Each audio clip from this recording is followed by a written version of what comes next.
ശ്രീ പത്മനാഭൻ, ഇവിടെ ഇപ്പോൾ ഈ ജനസംഖ്യ അനുസൃതമായി നടപ്പിലാക്കാൻ പോകുന്ന ഈ ഡീലിമിറ്റേഷൻ, ഇതിൽ നിന്നും ഉണ്ടാകുന്ന ഈ ഒരു അനുപാത രാഹിത്യമുണ്ടല്ലോ, അതിനെ എങ്ങനെയാണ് അഡ്രസ്സ് ചെയ്യാൻ പോകുന്നത്? ഞാൻ തുടക്കത്തിൽ പറഞ്ഞതുപോലെ ചില കണക്കുകൾ നോക്കൂ. ഈ ഹിന്ദു ഹൃദയഭൂമി എന്ന് വിശേഷിപ്പിക്കുന്ന സംസ്ഥാനങ്ങളുടെ മാത്രം എണ്ണം എടുക്കുമ്പോൾ അത് 207 നിന്ന് 543 വർദ്ധിക്കുമെന്നുള്ളതാണ് കണക്ക്. അതായത് 77% വർധനവ്, 366 സീറ്റിന്റെ വർധനവാണ് അവിടെ മാത്രം ഉണ്ടാകുന്നത്. പക്ഷേ ദക്ഷിണേന്ത്യൻ സംസ്ഥാനങ്ങളിലേക്ക് വരുമ്പോൾ അത് കുറയുകയാണ് ഉണ്ടാകുന്നത്. 24.3% നിന്ന് 20.7% കുറയുന്നു. ഇനി ബംഗാൾ പോലുള്ള കിഴക്കൻ സംസ്ഥാനങ്ങളുടെ കാര്യത്തിൽ അത് 14.4% നിന്ന് 13.7% കുറയുകയാണ്. വടക്കുകിഴക്കൻ സംസ്ഥാനങ്ങളുടേത് 4.4% നിന്ന് 3.8% കുറയുകയാണ് ഈ സീറ്റിന്റെ അനുപാതത്തിലെ കണക്ക്. അപ്പോൾ ഇങ്ങനെ ഉണ്ടാകുന്ന ഈ അനുപാത രാഹിത്യത്തെ എങ്ങനെ അഡ്രസ്സ് ചെയ്യും? ഇനി ഏറ്റവും പ്രധാനം എന്താണ്, ഈ അനുപാത രാഹിത്യം എങ്ങനെയാണ് ഉണ്ടാകുന്നത് എന്നുള്ളത് കൂടിയാണല്ലോ. ഇപ്പോൾ ഈ രാജ്യത്തിന്റെ ഏറ്റവും പ്രധാനപ്പെട്ട ഒരു നയമായിരുന്നല്ലോ ഈ ജനകീയ ആസൂത്രണം എന്നത്. അപ്പോൾ അത് നടപ്പിലാക്കിയ സംസ്ഥാനങ്ങൾക്ക് ഈ നിലയിൽ കുറവുണ്ടാകുന്നു എന്ന് പറയുമ്പോൾ ഫെഡറൽ ബാലൻസ് എന്ന് പറയുന്ന ഒരു സംഗതി കൂടി ഇല്ലേ ഈ രാജ്യത്ത്? അതിനെ എങ്ങനെ അഡ്രസ്സ് ചെയ്യാനാണ് ഉദ്ദേശിക്കുന്നത്? ആദ്യം ഇവർ പറഞ്ഞ നിയമപരമായി തെറ്റായ കാര്യം ഞാൻ പറയാം. ആർട്ടിക്കിൾ അതായത് 84 ഭരണഘടനാ ഭേദഗതി എന്താ പറയുന്നത്? The total number of existing seats in Lok Sabha and state assemblies remain unchanged until 2026. നിലവിലുള്ള ലോകസഭയിലെ അസംബ്ലിയിലെയും സീറ്റുകളുടെ എണ്ണം 2026 വരെ മാറ്റം വരാൻ പാടില്ല. 1. 2. The amendment essentially keeps the political representation based on population figures from 1971 census with further readjustments delayed until the first census post 2026. Post 2000 എന്ന് വെച്ചാൽ ഈ ഭരണഘടനാ ഭേദഗതി 84 ഭരണഘടനാ ഭേദഗതി എന്തിനെ ഫ്രീസ് ചെയ്ത് നിൽക്കുന്നു? 1971 ജനസംഖ്യാ കണക്കെടുപ്പിൻ്റെ അടിസ്ഥാനത്തിൽ, ജനസംഖ്യയുടെ അടിസ്ഥാനത്തിൽ കൊണ്ടുവന്ന രാഷ്ട്രീയ പ്രാതിനിധ്യത്തെ, ജനകീയ പ്രാതിനിധ്യത്തെ 2026 ശേഷം നടക്കുന്ന സെൻസസ് വരെ നിർത്തിവെക്കുന്നു. അപ്പൊ 2026 ശേഷം നടക്കുന്ന സെൻസസ് പ്രകാരമേ ഇനി ഡീലിമിറ്റേഷൻ നടത്താവൂ എന്ന് 84 ഭരണഘടനാ ഭേദഗതിയിൽ എഴുതി വെച്ചപ്പോൾ 2011 ഞാൻ സംസാരിക്കും ഇടപെടരുത്.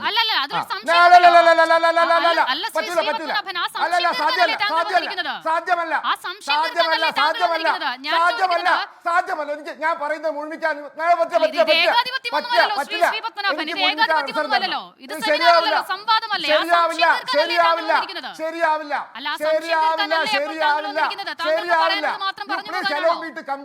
ഒന്നുകിൽ എന്നെ സംസാരിക്കാൻ അനുവദിക്കുക.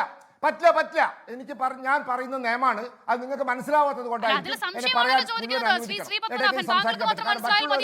മറ്റുള്ളവർ 3 പേരും സംസാരിക്കുമ്പോൾ നോ നോ നോ നോ ഈ രാജ്യമൊക്കെ അവിടെ നിൽക്കട്ടെ. രാജ്യമൊക്കെ ഞാൻ പറയാം. മറ്റുള്ളവർ 3 പേരും സംസാരിക്കുമ്പോൾ നിങ്ങൾ മിണ്ടാതിരുന്നാണ്. ഞാൻ മുഴുമിക്കട്ടെ. 2026 ശേഷം നടക്കുന്ന 2026 ശേഷം നടക്കുന്ന ജനസംഖ്യാ കണക്കെടുപ്പ് വരെ ഈ മണ്ഡല പുനർനിർണയം നിർത്തിവച്ചിരിക്കുന്നു. 84 ഭരണഘടനാ ഭേദഗതി ഞങ്ങൾ ഒറ്റയ്ക്ക് പാസ്സാക്കിയതാ ആണോ? ഞങ്ങൾ ഒറ്റയ്ക്ക് പാസ്സാക്കിയതാ. വാജ്പേയി ഗവൺമെന്റിന് ഒരു കാലത്തും 2/3 ഭൂരിപക്ഷം ഉണ്ടായിരുന്നില്ല.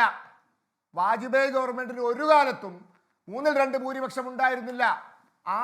അന്ന് കോൺഗ്രസുകാരുടെ കൂടി സഹകരണത്തോടെ പാസ്സാക്കിയ 84 ഭരണഘടനാ ഭേദഗതി പറയുന്നു 2026 ശേഷം നടക്കുന്ന സെൻസസ് വരെ എന്ത് നിർത്തിവെച്ചിരിക്കുന്നു?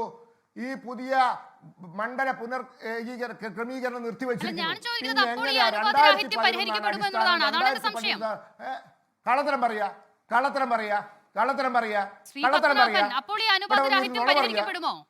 ഇനി നിക്കട്ടെ അത് 82 ആർട്ടിക്കിൾ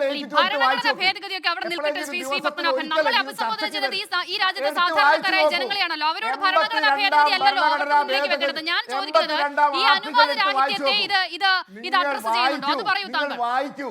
ഞങ്ങൾ പാസ്സാക്കിയതല്ല.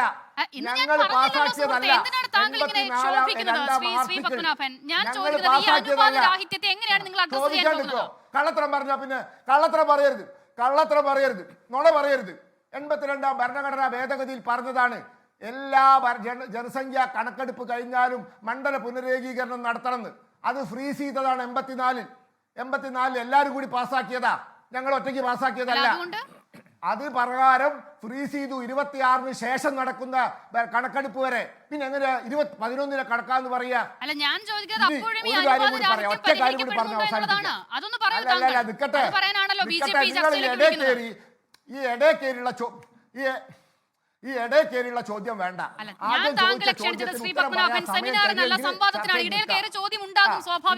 പിന്നെന്താ എന്നോട് നിങ്ങൾ ചോദ്യം ചോദിച്ചിട്ടുണ്ട്, അത് പറയാൻ ഉത്തരം തരണം. 2 ഉത്തരം പറയാൻ സമയം തരണം. 2 ഏകപക്ഷീയം നടക്കും ഈ ഗവൺമെന്റിന്. നിക്കട്ടെ, നിങ്ങൾ ഇങ്ങനെ അക്ഷമരാവണ്ട.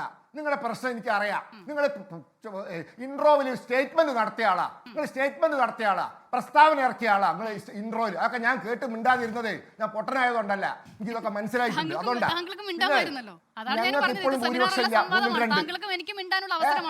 അതിന്റെ ആവശ്യമില്ല. എന്റെ അവസരത്തിൽ എന്നെ സംസാരിക്കാൻ അനുവദിക്കണം. ഇടയിൽ കൂടി കളകളകളാന്ന് പറയരുത്, അത് ശരിയല്ല. പിന്നെ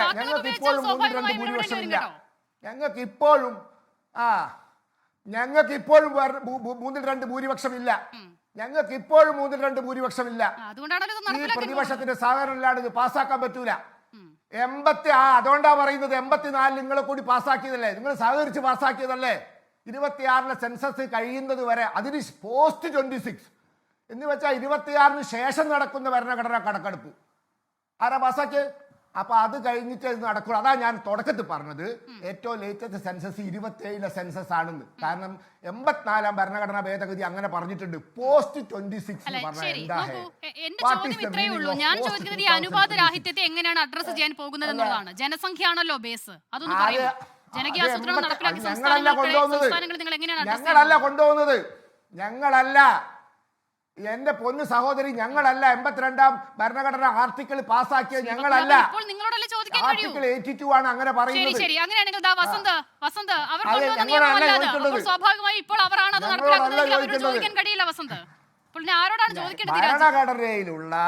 ഭരണഘടനയിലുള്ള 82-ാം ആർട്ടിക്കിൾ പാസ്സാക്കിയവരാരാ? കോൺഗ്രസ്സുകാരാ.